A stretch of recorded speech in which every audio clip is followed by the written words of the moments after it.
सिब्बल आगे कह रहे हैं कि यदि वक्फ 3000 साल पहले बनाया गया है तो वो डीड मांगेंगे कि आप 3000 साल पुरानी मुझे वक्फ डीड ला करके दिखाइए, तो वो हम कहां से ला करके देंगे। फिर वही बातें जो ऑलरेडी जो है वो हो चुकी हैं। सिब्बल ने कहा बिना डीड के वक्फ करने पर अब रोक लगा दी गई है। तो सीजीआई पूछ रहे हैं इस पे गलत क्या है।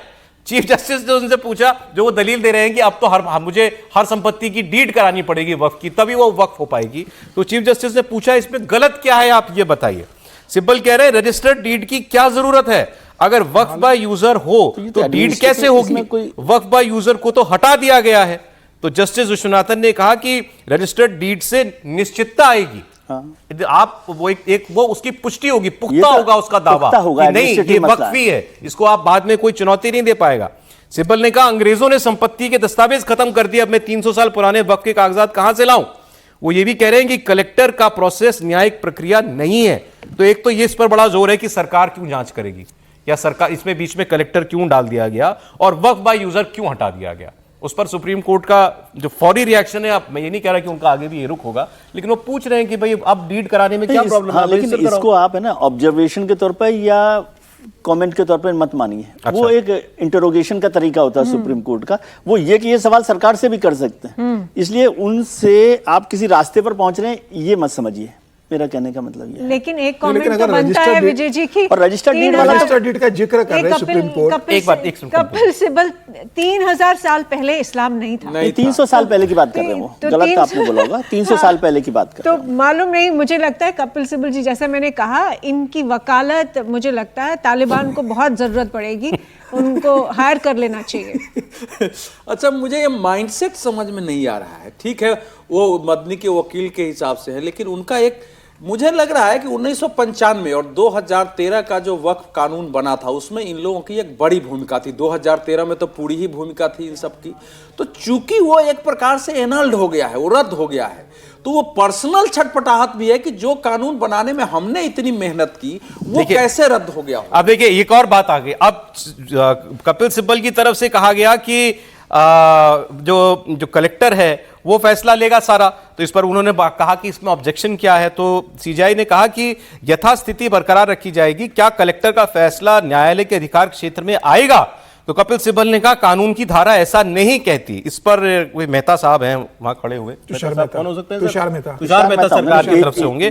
तो उन्होंने कहा कि कानून स्पष्ट रूप से यह कह रहा है, मतलब वही कि अगर कलेक्टर और वक्फ बोर्ड की लड़ाई हो गई, फैसला कलेक्टर को करना था, कलेक्टर ने कहा कि ये तो सरकार की संपत्ति है, तो ये बात वो उठा रहे कि आपने सरकारी अधिकारी को ही सरकार के साथ जब मामला होगा तो उसके जांच का अधिकार दे दिया। तो सीजीआई ने पूछा क्या ये मामला कोर्ट में जा सकता है, आप कलेक्टर के फैसले को चुनौती दे सकते हैं या नहीं दे सकते। तो सिब्बल साहब ने कहा कि नहीं, कानून ऐसा नहीं कह रहा है। तो तुषार मेहता ने खड़े होकर कहा कि स्पष्ट तौर पर कहा है बिल्कुल जा सकते हैं, कलेक्टर के फैसले को आप अदालत में चुनौती दे सकते हैं। यह अमित शाह जी ने बहुत अच्छे से लोकसभा में बोला है, राज्यसभा में इस बात का जिक्र करा है कि भैया आप इसको हर स्टेज पे चुनौती दे सकते हो। ये ऐसा नहीं है कांग्रेस के जमाने में 2013 में जो कानून बन गया था असली कि आप कोर्ट में नहीं जा सकते, हर स्टेज पर अगर आपको लगता है तो आप इसके फैसले को कोर्ट में जाके चुनौती दे सकते हो। आप लोअर कोर्ट में जाइए, आप हाई कोर्ट में जाइए, आप सुप्रीम कोर्ट में जाइए।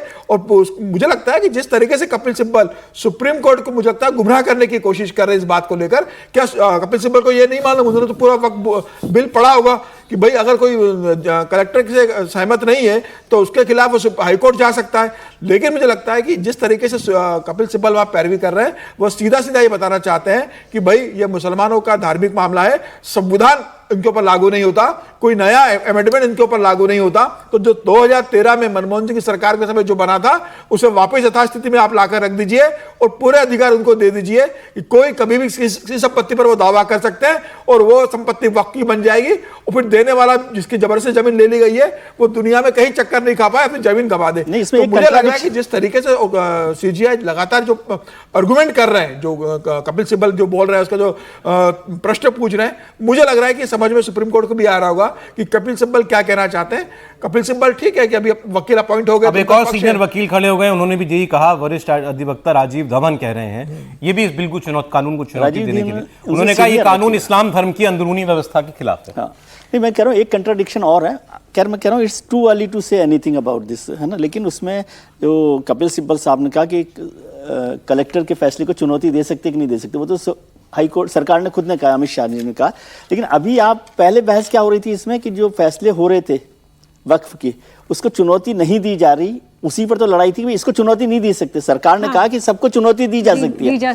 अब वो जो वक्फ के फैसले हैं उसको चुनौती नहीं दी जाए, एक तरफ आप यहां खड़े, दूसरी तरफ कलेक्टर जो फैसला ले उसको चुनौती दी जाए, तो ये तो दो आपस में कंट्राडिक्टरी चीजें है ना। लेकिन अभी मैं कह रहा हूँ ये बहुत शुरुआती दौर है, इसको इस तरह से नहीं लेना चाहिए। किस तरह से बहस हो रही है, लेकिन देश का हमारा वकील, सुनिए, एक बड़ी पार्टी का एक राज्यसभा सांसद अगर देश को मध्यकालीन इस्लामी कानूनों में ले जाने की कोशिश कर रहा है व्यवस्था को, तो ये तो बहुत भयानक परिस्थिति है कि एक पढ़ा लिखा आदमी खड़ा होकर चाहे किसी की वकालत कर रहा हो।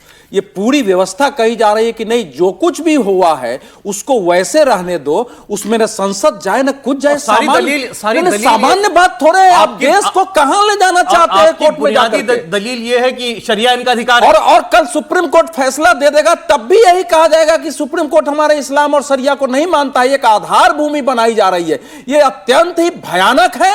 इसको देश को भी समझना चाहिए, बाकी लोगों को भी। सुप्रीम कोर्ट की बात अपनी जगह होती है, विजय जी की बात से सहमत तो कोई फैसला होते होते तो अभी बहुत समय लगेगा, अभी तो केवल प्रश्न पूछ रहा है। लेकिन एक राज्यसभा का सांसद देश में कानून निर्माण में जिसकी भूमिका रही हो, या राजीव धवन जैसे बड़े वकील, अगर ये सारे लोग देख रहे हैं कि मध्यकाल में जो भी व्यवस्थाएं थी सर, उसको धर्म मजहब के आधार पर आज भी मान्य माना जाए, तो इस समाज को, देश को कहां ले जाना चाहते हैं, कैसा भारत बनाना चाहते हैं? सुप्रीम कोर्ट क्या इनका सेकुलरिज्म यही है?